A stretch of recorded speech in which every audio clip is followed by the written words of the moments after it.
What's going on, everybody? Happy, whatever day it is that you're listening to this, because we have some fantastic fantasy analysis on tap, breaking down the top 12 tight ends ahead of the 2025 season. And accordingly, let's get after it. And by, us, we, whoever, myself and Fantasy Life Director of Analytics, Dwain, the Rock McFarland. And Dwain, if you want to get one of the top 2 tight ends in 2025 drafts, it is going to cost you a pretty penny, because we do have consensus tight end 1, Brock Bowers, and tight end 2, Trey McBride, going in the second round. Now, things can change depending on your format and all that, but just based on a typical home league redraft, you and 11 friends, Dwain, are you paying that price of admission?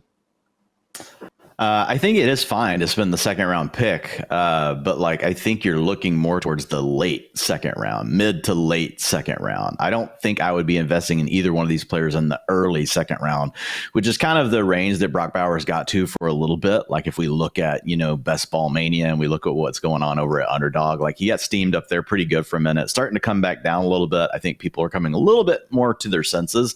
So I think here's the thing with these two guys, Ian. Obviously, they're both young players. Bowers is going to be basically 23 years old when the season starts. McBride's going to be 26 years old. These are the two guys that are easily going to project for the most targets at the position, right? And they were both very good last season. However, when you start thinking about what the upside scenario looks like as far as the fantasy points that they could score, it's just really hard for a tight end to get to 1,400 receiving yards, or for a tight end to catch 10 or 12 receiving touchdowns.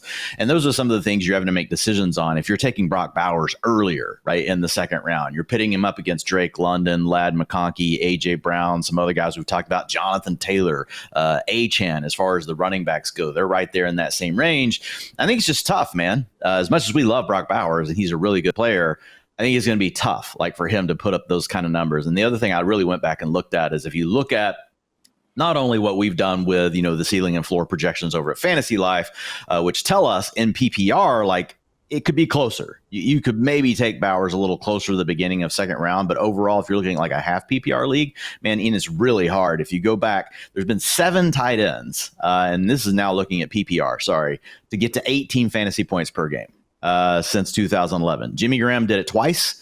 He gave you 1,200 yards in both of those years and massive touchdowns, 16 and 11. Then you have Rob Gronkowski. He did it twice. He was on 1,150 yard pace. He only played 11 games in one of those seasons. And then he had 1,300 yards. And again, massive touchdowns, 11 and 17 in those 2 years for Rob Gronkowski. And then, of course, Travis Kelce had the other 3, 1,300 plus yards in each of those seasons, 12, 11, and 10 touchdowns. The other thing that I noted with all these players, Ian, ADOTs of 10.5, 10.1, 10.6, 9.6, 9.4, 9.4. One outlier you're with Kelce at 7.6. And I think that's the one potential fly in the ointment for these two young tight ends. They are really underneath the coverage options. If you look at their average depth of target, Trey McBride, both of his first 2 seasons, under 7. Brock Bowers under that last year. It doesn't mean they're bad players, but man, to unlock the touchdown upside of being a guy that can score 10 plus and to give you a chance to really go for 13, 1,400 yards receiving, which gets you to the 18 plus fantasy points per game that wide receivers can much more easily get to. I think that's where it becomes a challenge for these two guys. So we're kind of nitpicking. We like them both, very young players in their prime, going to earn a lot of targets, but man, we probably are, in some instances, taking them too soon whenever you compare them to their wide receiver and running back counterparts that are going in the same range. So I think mid to late second round is really where it becomes more okay to click on those names. Personally, when I've been, over in the Underdog or DraftKings Best Ball streets, I've been far more willing to use that, as Dwain has pointed out, later second round pick on Trey McBride. Haven't been getting a ton of exposure to Brock Bowers so far. So, Dwain, I just look at it. And last year, again, incredible rookie season. I get it. The dude earned 153 targets out there. That's tied for the 3rd best tight end season ever. But there was a little bit of wonkiness going on, all right? That was not a good team. We did have a lot of garbage, comeback sort of situations there, to the extent that Bowers actually had 31.8 more PPR points than the next closest tight end 1 in terms of what he was able to do in the 4th quarter alone. We also, let's face it, I don't think we exactly saw the best version of Bowers out there, lauded as just a tackle-breaking yak beast coming out of Georgia. His teammate Michael Mayer actually broke more tackles than Bowers did last year on a fraction of the amount of opportunities. So free Michael Mayer propaganda aside, which I know both of us are in there as well. I mean, why does Bowers deserve to be going this early with a coordinator change, with a QB change, probably an upgrade to be fair. But I mean, if this is going to be the Ashton Genty show and an offense that we don't exactly think is going to be scoring a bunch of points, I mean, I just think a lot more needs to go right for Bowers relative to Trey McBride, who's in the same situation that went great for him last year.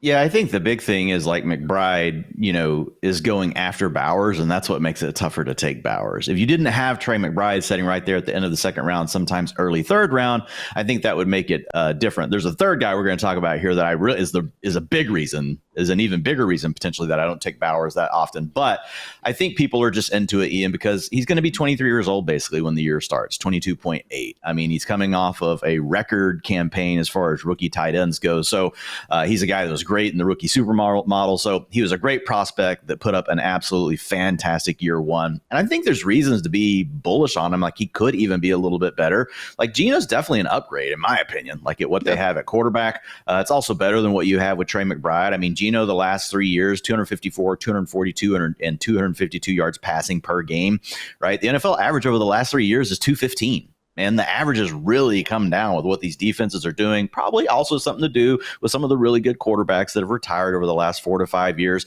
That's having an impact as well.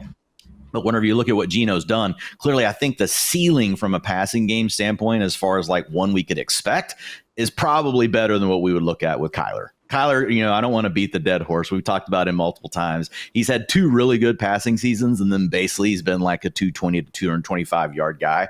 So I think that's the one other plus. And again, they're not separated that far in ADP, like Bowers and, McBride. There's like 6-7 spots apart. So I could see that being just enough as to why people lean more into Bowers. Also, the last thing I will say with Bowers is there is the potential that he could have like just a tad of like rushing production. Like he might be able to squeak out a rushing touchdown. Like this is something he did that whenever he was in college. Last year he had 5 rushing attempts. It's also a guy like Chip Kelly. I could totally see him like giving him like 10, 12 carries this year, especially when you look at the depth chart behind Genty. Like it's just, there's really not much there. I mean, we got Raheem Mostert. He's getting older, but I think there's the potential for Bowers to still a few rushing attempts, kind of like what Aaron Hernandez used to do. Not like it's going to suddenly be his main role, but he could give you a few extra fantasy points that way. Let's hope that's the only thing that Brock Bowers is going to be taken after, Aaron Hernandez's game here in the year 2025. But speaking of that Chip Kelly offense, Dwayne, like, where do you fall on this? All right. Because I've seen a lot of people out there going, oh, look at the pace from 10 plus years ago, kind of ignoring how slow the offense was at Ohio State this last year. And yes, some good things happened, but I just feel like people are forgetting how much of a train wreck that last year in San Francisco was. I mean, yes, we still did have some level of fantasy production because they love to run the football. But again, I like Geno and everything as well. He has been an underrated quarterback, but still 30 plus years old, coming into a new offense and everything. I mean, when you're just projecting the Raiders in terms of pass game usage and then scoring upside, are they still coming in below average in both? Yeah. I mean, are people really hyping up the Chip Kelly stuff? I guess I haven't seen it as much. I'm not. I see the pace, plays, no huddle. It's like they just remember the Monday night game. Yeah. If people are saying that, like, I think they're off. I've got the Raiders projected for 61 plays per game, well below like some of the top teams. So like the best mark I give away is a 64, and I gave that to the Eagles. And then I've got 3 teams at 63.5. That's the Lions, it's the Cowboys, and then also the Ravens. The Commanders. So they're not in the same range as those teams. So I think at this point, if you're leaning into data that's that old as far as the pace stuff with Chip Kelly, it's obviously like in the range of outcomes, but he's changed since then. Like, and he's even got interviews where he talked about, hey, maybe that really wasn't the best approach as far as what he did. And then from a pass play perspective, I've got them at 60.5% as far as their drop back rate. Last year, the Raiders were at a 67%. So I do have them coming down quite a bit and them running the ball more with Chip Kelly. So I think that those are two things that obviously that does impact a little bit of the ceiling in the passing game as well. But Geno has already played with Pete Carroll, who's ultimately his guy that has the thumb on the pass game and never really, we saw a couple of years where they, quote unquote, let Russ cook. But for the most part, like even through Russ's career, it was more of a, hey, we're going to run the ball. The way we want to win through the passing game is through efficiency, not necessarily through volume. For the record, tight ends that have had an ADP as high as these guys over the past few years, they've generally worked out more times than not, as you would hope, the fact that you're using that much of an early round pick on them in the first place. But yes, 23 top 50 overall tight ends in the last 5 years. Their average finish has been tight end 6, their median finish tight end 4, 13 of 23, aka 57% did go ahead and finish inside the top 5. So only ones that did not finish even top 10. We actually had, some not great guys. Kyle Pitts a couple times, that Zach Ertz in there as well, I think. So again, not completely foolproof, but generally you're seeing your name that high. There's a good reason for it. And there is also a good reason, Dwain, that we cannot stop drafting George Kittle. I'm assuming okay? Every time I'm going out there and I see him in round 5, I'm going for it. But we actually did a Best Ball Mania draft a month or two ago. And I remember you saying at that point, Dwain, that just based on Kittle's projection, based on where he was going in drafts and everything, you thought that he was going to be one of your most drafted tight ends of the entire summer. Do you still stand true on that statement? Yeah, he is my most drafted tight end of the summer. Hey. He will be my most drafted tight end of the season. Yes, the knock on Kittle is going to be the fact that he's 32 years old, but people then jump quick in and say, oh yeah, he's never going to be healthy. If you go look at Kittle, guys, and how many games he plays per year at the position versus basically what other tight ends do, not thinking about all other positions, it's pretty close. And so Kittle is not as injured as you think. I get it. He's on the injury report a lot. He deals with the soft tissue stuff. So I'm not saying that he's not a little bit more of a headache than other players, but he's definitely worth it, Ian. And I think the other thing that we have to think about here with George Kittle, right, is the other thing that I've kind of heard out there is he's more of a spike week player. He's not necessarily this guy that's going to earn a ton of targets. And then I think we kind of have to rethink that, right? Because it comes down to, did his targets and all of those other things come down because of his age over the last few years, or was it because of the way that the 49ers offense really evolved over those years? So if you look at him in 2018, Ian, a 26% targets per route run, 2.82 yards per route run. They didn't have Debo or Ayuk yet in the offense. 2019, they added Debo, but he's just a rookie. 31% targets per route run. That's an astronomical ceiling, guys, for a tight end, and a 3.12 yards per route run. This dude's out here acting like Julio Jones as a freaking tight end.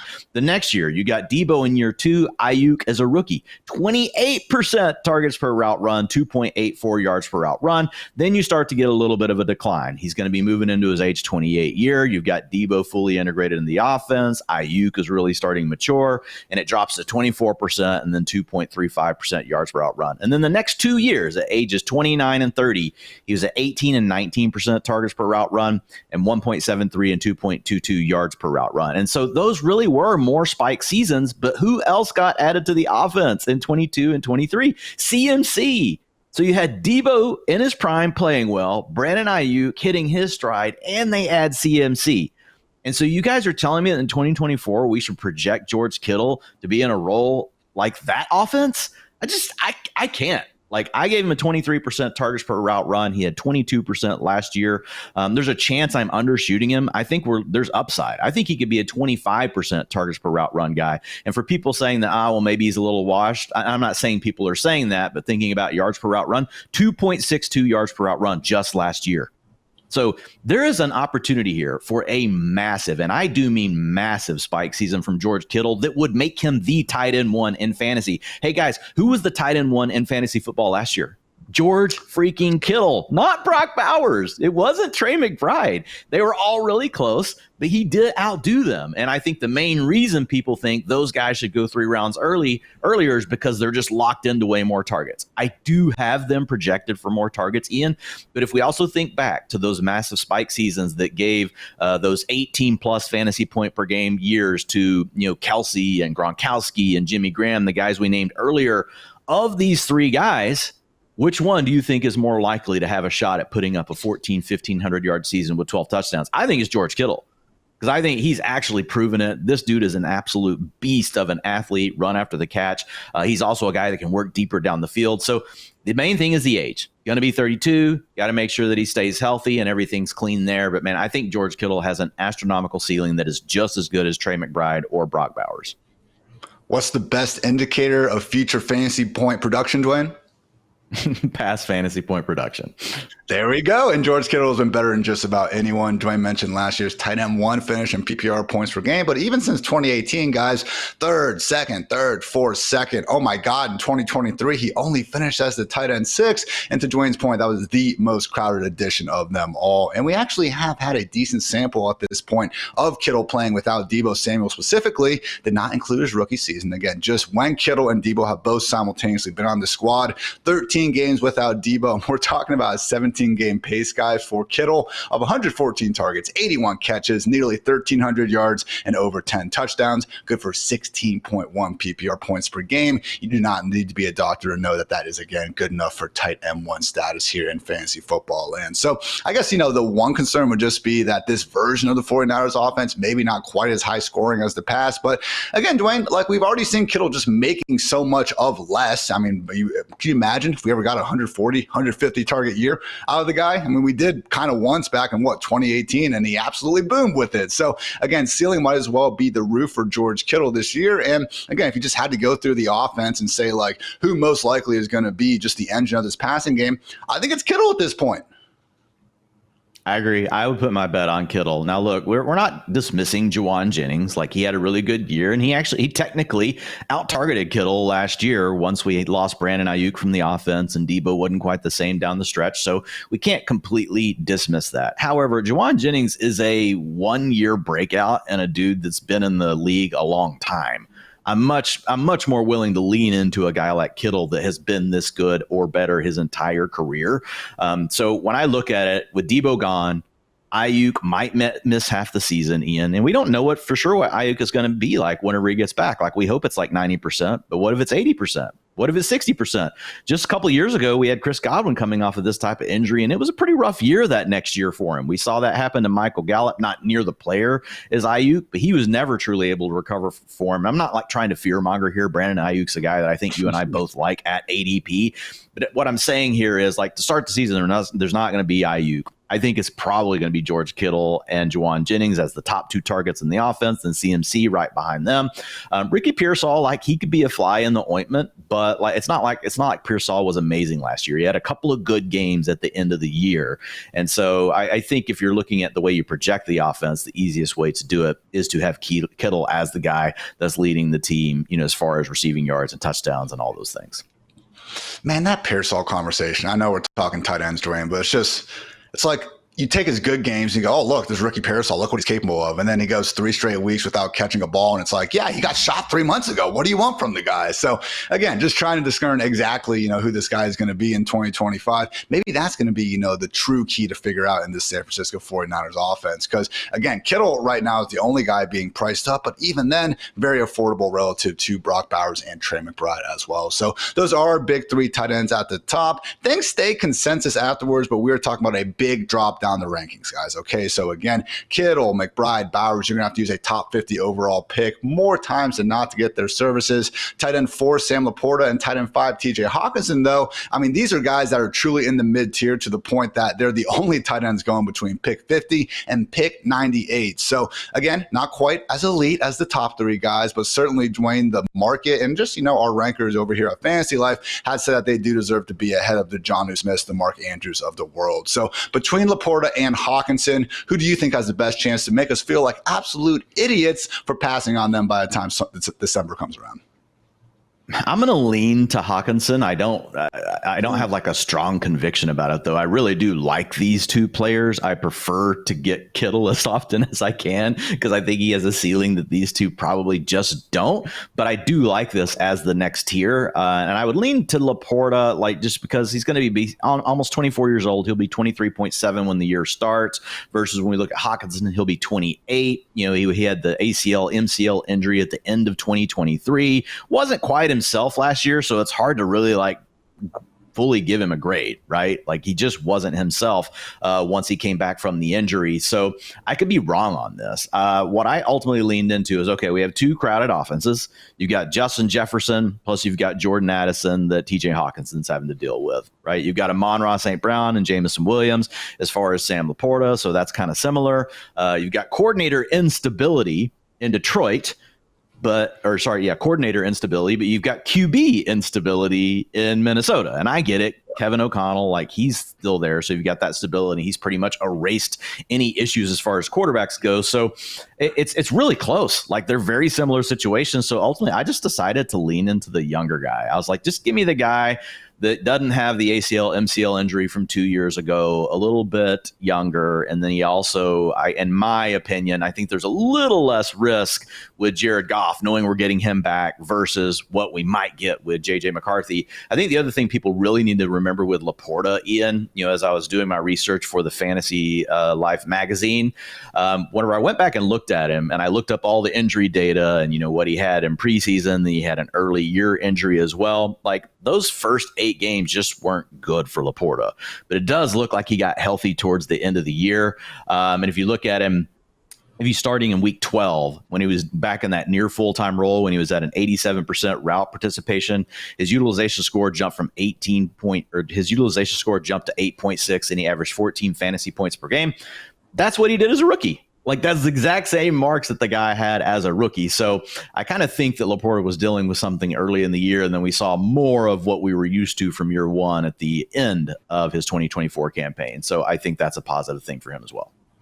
If we use, again, just kind of 6 or 7 week stretches to describe Laporta's 2024 season, you're spot on. He was actually even better down the very, end of the stretch. I mean, weeks 1 through 7, just 7.1 PPR points per game. That's probably when you, listening right now, a formerly disgruntled Laporta fantasy manager, cut the guy only to watch him again average 11.3 fantasy points per game weeks 8 through 14 and 16.2 from weeks 15 to the divisional round. Again, I do think those early season ankle and hamstring injuries were a problem here. And then you also just go ahead and look at the offense that, yes, was, getting Jameson Williams a bit more involved in past years, but ultimately, I mean, we saw him go from just 7.1 targets per game as a rookie to only 5.2 in his second season. So I'm with you in terms of just buying back into Sam Laporta over Hawkinson at this point, because even Hawkinson, like, all right, Laporta, we saw his ceiling as a rookie. We even saw his ceiling at the end of last year. Hawkinson's ceiling is really coming from an 8-game stretch in 2023 and a bad Vikings team where they didn't have Justin freaking Jefferson, Dwain. I mean, during that season,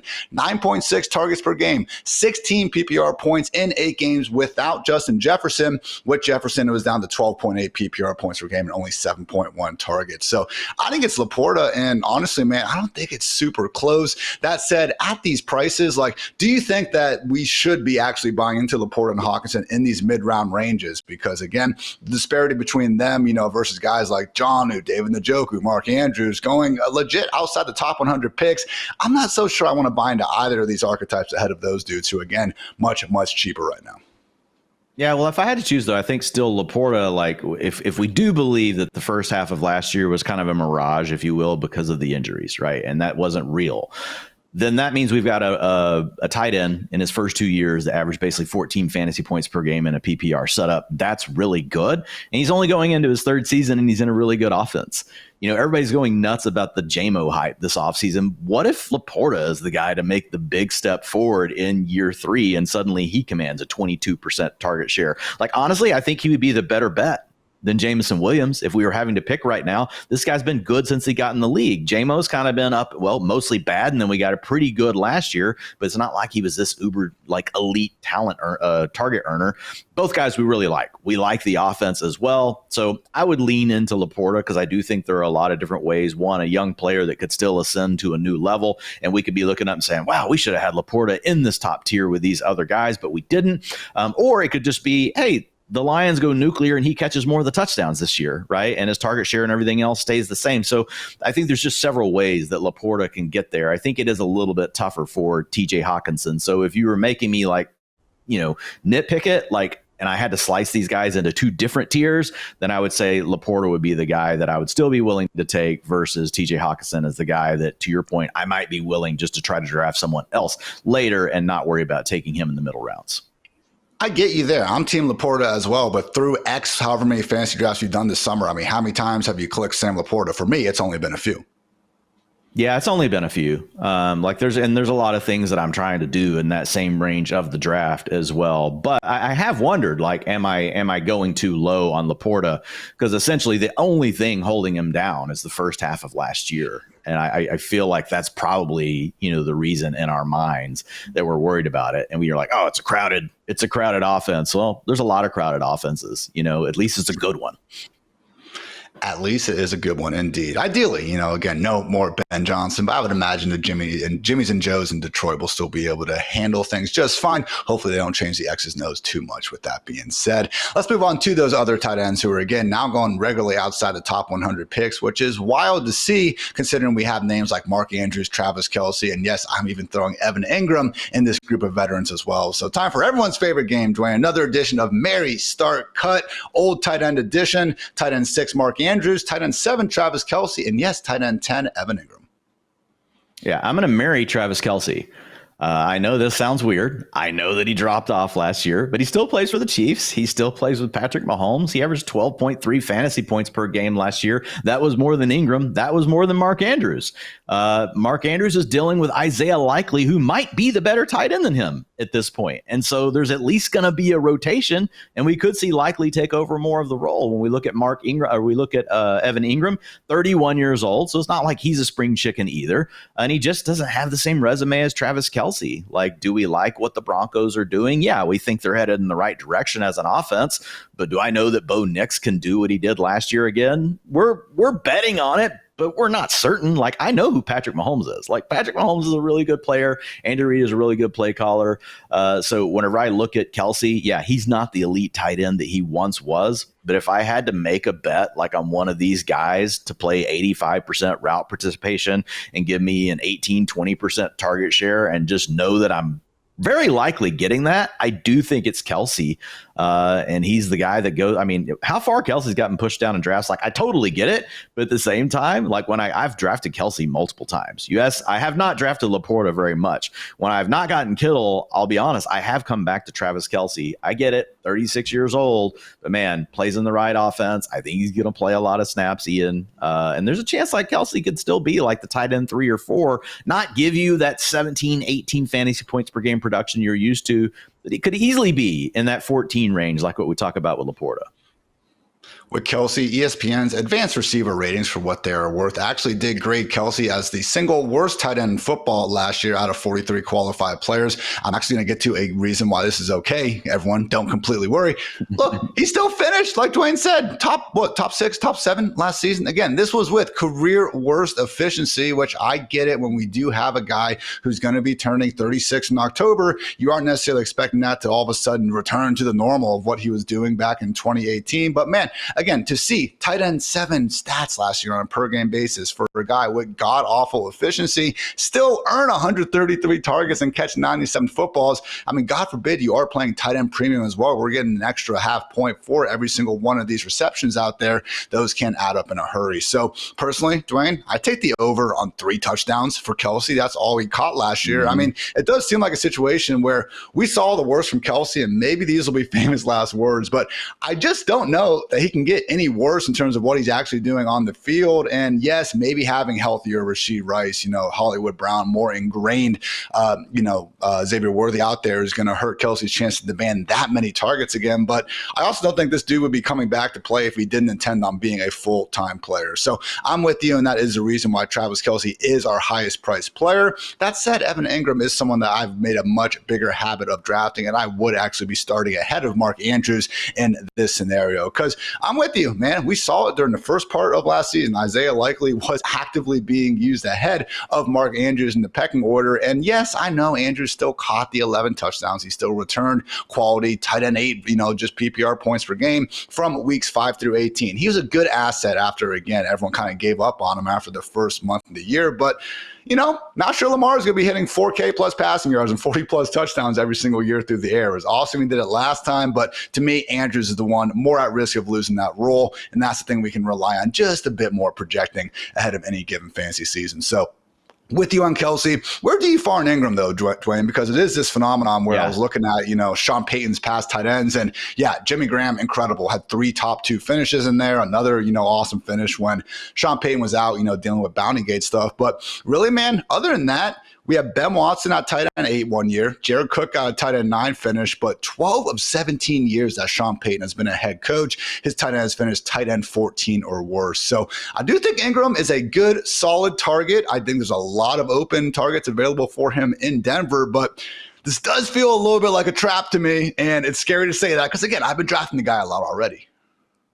I don't think it's a trap. I think when you look at it, in those bad years, Sean Payton didn't have a tight end. It's amazing that he got anything out of Ben Watson. I think he was like 48 years old at that point in his career. And he actually did manage to give him, a strong finish. But it comes down to the players, man. Jimmy Graham in his prime, Sean Payton's smart enough to realize, man, I need to get this guy the ball and I need to design a scheme that really puts defenses in a bind. He had Darren Sproles coming underneath, and then he had Jimmy Graham hitting the seam. Can you imagine being the linebacker, Ian, if that was young Ian having to decide what are you doing? What are you choosing between those two based on how the coverage is set up? It's not an ideal situation for any defender to face. So when I look at Ingram, obviously he's not that kind of a guy. He was in his first year, but since then has really been more of that underneath A-dot guy, kind of like what we talked about with Bowers and McBride. So he's never been a huge touchdown scorer. But I do think he's locked into being one of the top 2 targets, in my opinion, on this team. Like, I think it's either going to be him or Cortland Sutton that leads the team in target share. Like, could we get a surprise and he's like 3rd because, more go to the running backs, or maybe a Pat Bryant, or we get some weird kind of a breakout, or Marvin Mims finally steps forward into a full-time role. Like, there's a lot of things that could happen there. But I feel pretty safe that, like, Evan Ingram's going to be one of the top 2 targets on the Broncos, which is an offense that we think is on that's, it's ascending right now. So I think I want to be in on that. Again, the low A-dot is, the biggest thing that kind of caps the upside for a big touchdown season. But I am with you. I married Kelce. I would start Mark Ingram, and the guy I would cut is Andrews. Sorry, Evan Ingram would be my start, and then Mark Andrews would be my guy that I would be cutting. I'll say this, though, on Mark Andrews. Like, if he didn't have to share time with Isaiah Likely, I would feel very differently about this. Ingram would be the guy that would be getting cut. He just happens to play with another really talented tight end. The best path, honestly, and see what your thoughts here, Ian, would be if Andrews got traded. I know there were rumors around it before the draft. He's still only 29 years old, 10.8 fantasy points per game last year despite having to share time, 1.88 yards per route run. Again, that's coming down too because you're also sharing time. But he had that 10.5 average depth of target. This is a tight end that can work the seam. This is a tight end that can work the deep crosser. He actually has the profile, a guy that's earned targets, been able to do it down the field, to be one of those names that surprises as a top 3 tight end that could score 16, 18 fantasy points per game. Like, he's got the talent profile to do it. He just can't do it right now in Baltimore. I mean, the most recent quote that we heard around Isaiah Likely, and I know these things get cherry picked, guys, but the reporter asked about Isaiah Likely. He said, yeah, I think he's going to be a future All-Pro. I mean, and we already saw them give Isaiah Likely playing time last year. I don't take that quote as meaning Mark Andrews is done and now Likely's the starter. He did say someday. He didn't say this year he's going to be an All-Pro. But you've said it many times, Ian. If you got 2 tight ends, you don't have a tight end. And Andrews did overcome that last year. But, man, it really was tough to know when you were going to get the fantasy points and when you were going to get the dud. So a much easier click, honestly, in best ball than in managed leagues.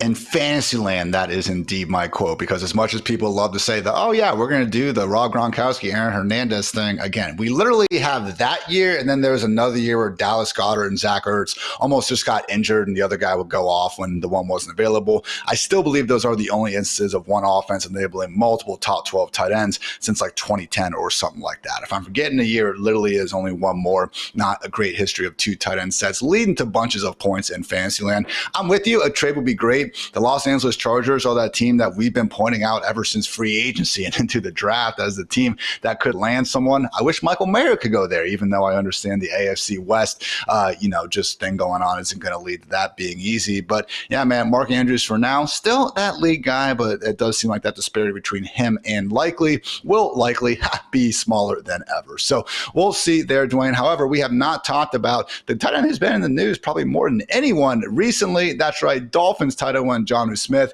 Plenty more on him, guys, right after a quick word from our friends over at Bud Light. Hey, you're not actually allowed to drink in a beer commercial? Since when? You gotta wait till it's done.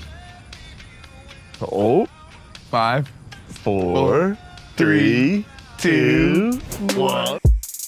Fantasy Live's tight end 8, Jonnu Smith, has been mentioned all over the place in the trade rumor streets recently, mostly to the Pittsburgh Steelers, where I guess Arthur Smith just cannot quit this man. So with Jonnu going to Pittsburgh, it's kind of begged the question. Kendall Valenzuela and I talked about it last Friday on this very show, basically just wondering, like, okay, is there actually any sort of positive that would come of this to Friday, but to Darnell Washington? I tend to think no, but Dwain, like, as I thought even more about it, is there another team in football other than the Dolphins that would actually give Jonnu the sort of fantasy ceiling we saw last year? Because let's face it, Tyreek Waddle, I think we would not be surprised at all if they end up taking on a bigger, just role in this offense in 2025 after what went down last year. So for your money's worth, is there any place better for Jonnu Smith than right where he's at right now?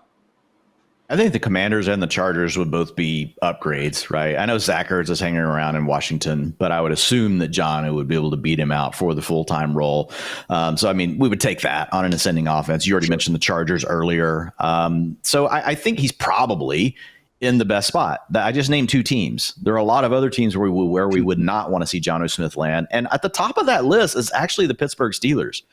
That would be a nightmare.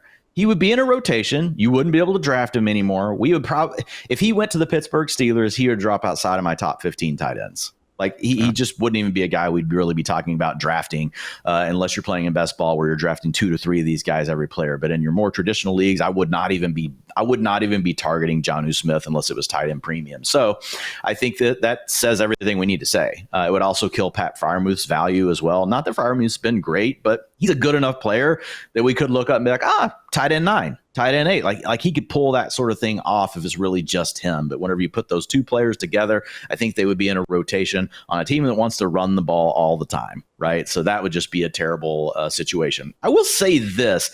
I do think Jonnu's pretty fragile anyway. And getting prepared for the show today, I actually worked on my ranks. I moved Jonnu down some just because also I've thought a lot more about Tyreek Hill, about Jalen Waddle. I mean, look, Jalen Waddle had a bad last year, but that's really it. If you look at every other year for Jalen Waddle, man, all the underlying data points are good.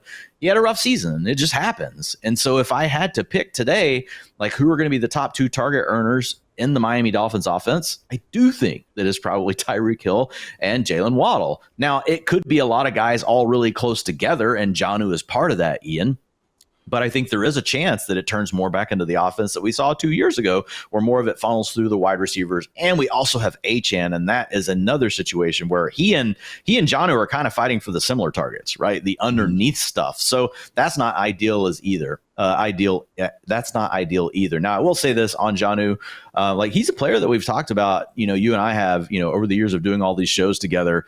The talent's always really been there with Jonnu. Like the underlying stuff that we look for has come in flashes. The yards per route runs, the targets per route run. It just never quite worked out. And then when he landed in New England, when they signed him and Hunter Henry, again, worst case scenario, that would be like him joining up with Freiermuth on a team that was run heavy and they would only throw him those screens. Like Bill Belichick, the mastermind, like how he couldn't figure out how to just let Jonnu Smith play football is still kind of weird to me.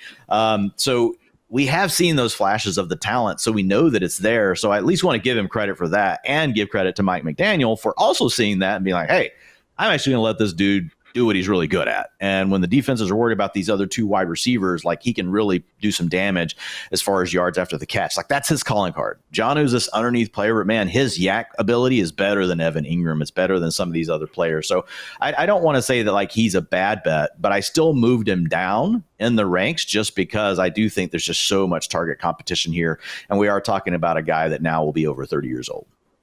I was ready to yell at you for how high you had him in the first place. He's been my tight end 10 for quite some time now. Luckily, you figured this out before we had to go ahead and do it here on the Fantasy Live show. But all Drake and joshing aside, Jonnu is someone that I know both of us were drafting a ton of last year.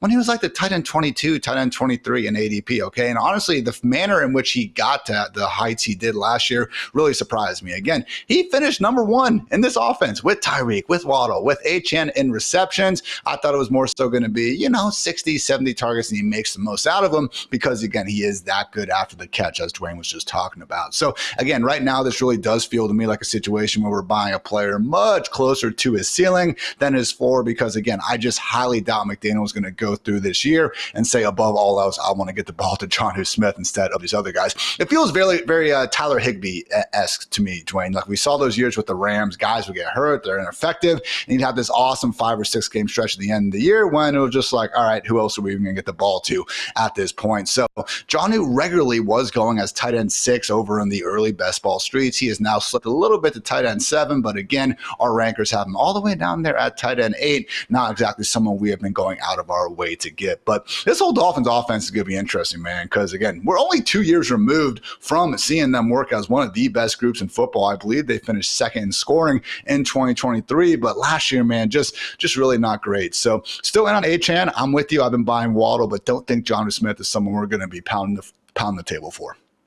Moving on, someone I will be pounding the table for, Dwain, David freaking Njoku. Yeah, I have him ranked above Jonnu Smith. I have him ranked above a ton of guys because he's my tight end 6 overall, and maybe that's too low, all right? He has finished as the tight end 8, tight end 5, and tight end 5 over the past 3 years in PPR points per game. He is one of only 5 tight ends that you have projected for over triple-digit targets, and right now he is available as the tight end 12 in underdog drafts. Why are we not drafting this dude every single time we get the chance? Because for the life of me, I don't have a good reason. Yeah, this is my other most drafted tight end, just off projections alone. And I think what happens in best ball is no one wants to deal with that, week 17 game of the Steelers and the Browns, right? Now that Aaron Rodgers signed, maybe that'll change a little bit. Yeah, I know. But here's what I'll say. Yeah, so when you look at Njoku, he is the steal right now as far as tight ends go. And to your point, he's the reason that you would just say, I'm not going to take TJ Hawkinson here and I can wait and take David Njoku. But we need to be really clear. We're talking about two very different offenses. We're talking about, the Vikings that we feel really, pretty good about. We know there's questions with JJ McCarthy versus when we look at the Browns. We know that there's the potential here for it to be one of the worst offenses in the NFL. I am a little bit more bullish personally on the Browns. I think Kevin Stefanski is a plus play caller. I think they're going to go back to trying to run the ball more, and I think that they're going to try to win more through efficiency in the pass game. I know you're thinking, well, how does that really help Njoku? Well, it's because we're going to be talking about an equation that hopefully helps the offense score more points as well, right? And they had switched over to this version of the offense with Deshaun Watson once they made that investment to just try to throw the ball all the time, and that just hasn't worked out. I will say this to your point, as far as what we've seen with Njoku over these last 2 years, it's been the best 2 seasons of his career, 12.8 and 13.1 fantasy points per game. He's got a 23% targets per route run over that stretch with a 1.51. Sorry, that was 23% targets per route run and a 1.51 yards per route run. Sorry, guys. Excuse me. And then if you look in the 5 games with Flacco in 2023, 18.2 fantasy points per game. That's a really small sample, but still, like, we've got Flacco as the starter this year. So, I mean, we have to mention it. He had a 23% target share in those games and a 2.41 yards per route run. He and Amari Cooper were just absolutely going ham at the end of that season. And then if you look at the 9 games with Winston last year, he also had a 21% target share and 11.2 fantasy points per game. So basically, when he hasn't had to play with Deshaun Watson, he's been even better. I think the big challenge with Njoku is, what does this offense look like if I'm wrong about them being better when you're trying to win at the end of the year? There's the potential that it's really crappy. Or is Shedeur Sanders actually a pretty good quarterback and, he shouldn't have fallen that far in the NFL draft? I think that's the key, because at some point it's not going to be Flacco this year. Like, unless the Browns really, really surprise, right? And they're, trying to squeeze out a playoff spot. And that's a possibility. But most likely, we're going to get to a point where it's not Flacco. And we're going to be talking about Dylan Gabriel or Shedeur Sanders. And I think that's where the challenge comes in. When you start comparing him to some of the other tight ends, even like Jonnu and some of these other players where we feel better about their offense, it's like, great for the season, like, fantasy points are going to feel good. But are we going to love it whenever we get to the playoffs and we know we're having to start him against some of these other better tight ends?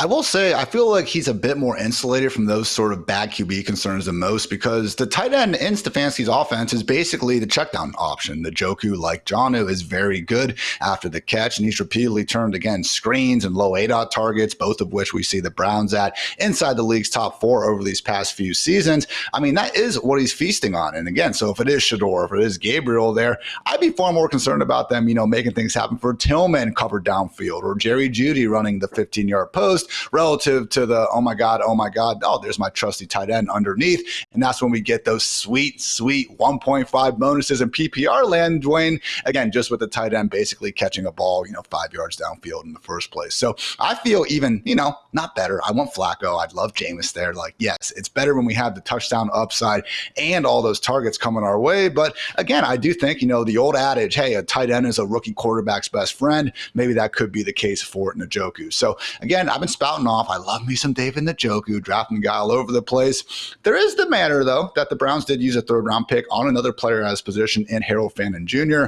I know someone that the rookie supermodel absolutely loved before the draft because, yeah, the guy just had freaking 1,500-plus yards and is a tight end. Personally, I think Fannin is probably a bit more of a threat to be a big slot. I think maybe we just see him use more 2 tight end formations. I have a hard time believing they're actively going to be taking David Njoku off the field and asking Fannin to do the same sort of stuff. What say you?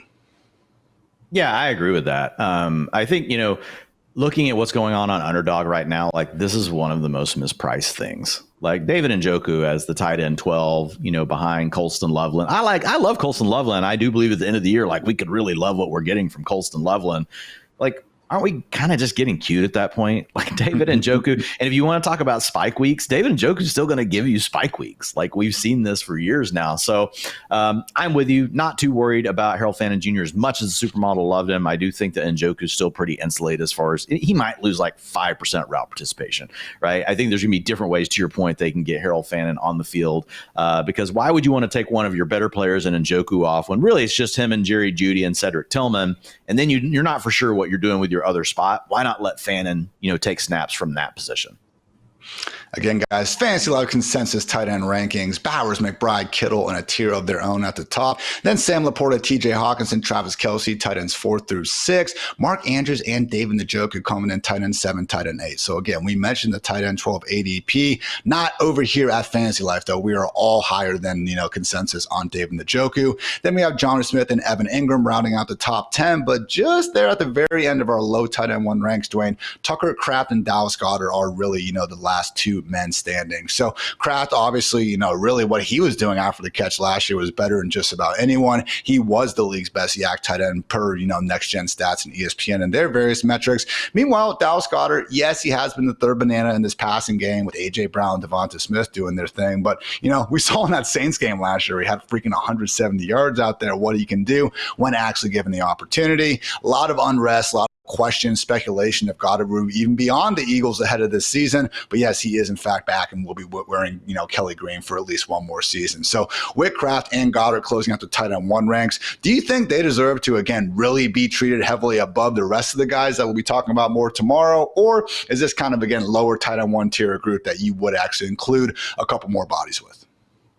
I mean, I think you could make the argument, but I don't think there's a hard tier break. It's like if there's a tier break, it's a soft tier break. And I don't want to spoil tomorrow like all the players that we want to talk about. But I mean, we've got some other names to get to in Colston Loveland, Tyler Warren, Dalton Kincaid, Isaiah Likely, Jake Ferguson. There's different things to like about each one of these players. If I had to lean into one of the 2 here, and say, okay, I'm going to take a harder line with it and I want some exposure, it would probably be Tucker Kraft, just because when we look at the Packers, we like the offense. What's the other thing we've said about the Packers when we talk about Matthew Golden? There is this path to someone still taking over the offense because no one's done it yet. We've got a lot of guys, kind of getting that 17, 18% target share. When you look at what Tucker Kraft did last year, now, again, a lot of it was design. It was under the defense. There were 3rd and 13s that he was basically left uncovered. Now, to give him credit, he somehow got the first down. Like the dude took off, even though he had like an 8-yard head start, he still did have to beat like another 2 defenders to get past that first down. And the guy did it. So I don't want to completely take away from him. A lot of his yak really comes from, though, everyone else is all the rest of the defense is paying attention to the other players down the field, and he's essentially standing there alone with no one even looking at it. No one even knows he has a jersey on, and then it's suddenly, oh God, we got to tackle this guy. And I will say, at that moment, it transitions into a problem for the defense because he is good after the catch. Yeah. So he's kind of along that archetype of like a Jonnu Smith and what Evan Ingram has turned into later in his career. He's that yak guy. That's how he's really going to win. Then if you look at, what Matthew Golden could do coming in and stretching the field out a little bit, like that could be like a good combination between those two players. He's a young guy, so we typically want to bet on the potential ascension for him versus Dallas Goedert, like going into age 31 season, probably, which we never want. He's going to need an injury from either A.J. Brown or Devonta Smith. I think Tucker Kraft's got a cleaner path where if you told me in week 5, man, he's the tight end 7, I think I would be less surprised because I would be like, okay, it makes sense. Like the Packers offense is kind of there for the taking if someone wanted to step up. That's not the case in Philly. Like, it's going to be really hard. Devonta Smith might be the best number 2 in the league. T. Higgins would have an argument. Jalen Waddle up until last year would have an argument with that. So I think it's just a challenging situation. Plus the Eagles want to run the ball so much. So Goddard, though, what I will say is if one of those other 2 dudes did go down, Ian, he's still in an offense that we know is going to score a ton of fantasy points. And that would, if that happened in the preseason and we knew for some reason one of those 2 wide receivers was going to be out, we would like Goddard over Tucker Kraft, right? Goddard might climb as high as like tight end 7, tight end 6, somewhere in there. So there's just different ways they could get to the value. I do lean Tucker Kraft because I feel like in a clean scenario where no one's hurt, he's the player that I would rather bet on. Unfortunately, Goddard has had his own injuries to worry about over these past few years as well. He has missed 15 total games over the last 3 seasons. Kept waiting for him to, just really put together this major year ever since they got rid of Zach Ertz, because you saw the flashes when he was a backup earlier in his career. And he's been good, but yeah, tight end 5, tight end 12, tight end 11 in terms of PPR points per game over these past 3 years. And even the tight end 5 season was only, 11.8 PPR points per game. So not exactly blowing up. Maybe Tucker Kraft could. I know you mentioned, Dwayne, that again, the Eagles are a team with the far more run-heavy offense. I do wonder if some are maybe getting the wrong idea looking at the Packers. I mean, right now in our projections, you have Jordan Love north of 500 pass attempts. He's right next to guys like J.J. McCarthy, Justin Herbert, even Aaron Rodgers, Bryce Young. No, we're not expecting this group to look like the Bengals or anything like that, lighting up the scoreboard. But in my opinion, man, a lot of those, Packers run-heavy numbers from last year, very heavily skewed by Malik Willis going under center, and they basically just turned into this true, we're going to run the ball every single play if we can offense. And then just during the second half of the year, I mean, God, go back to that Lions game, man, when Jordan Love couldn't even jog down the field during a 2-minute drill. I just think it was a situation where with Love being so banged up or straight out of the lineup really skewed some of these numbers. Not saying that, again, Packers are going to be airing out all over the place, but if we go to our Madden playbook, probably pass balance for this year. Yeah. And there were also some crazy game scripts for them as far as not really needing to throw the ball at certain times. So those things, can just kind of, make a team look far more run heavy than what they typically are. So last year, if you looked at their drop back rate, 51%, Ian. You know how hard that is to do unless you've got a Jalen Hurts, unless you've got a Josh Allen, unless you've got a Lamar Jackson, someone that's turning a lot of dropbacks into scrambles. And they didn't have that, to your point. Now, they did for a few games because of Malik Willis, and he is part of the equation. That's what you're talking about. But overall, Jordan Love, he was not scrambling, right? He was not doing very much of that due to the injury. So I've got that at a 57% dropback rate. If you look at him over the last 3 years, they've been 59, 61, and then that 51 last season.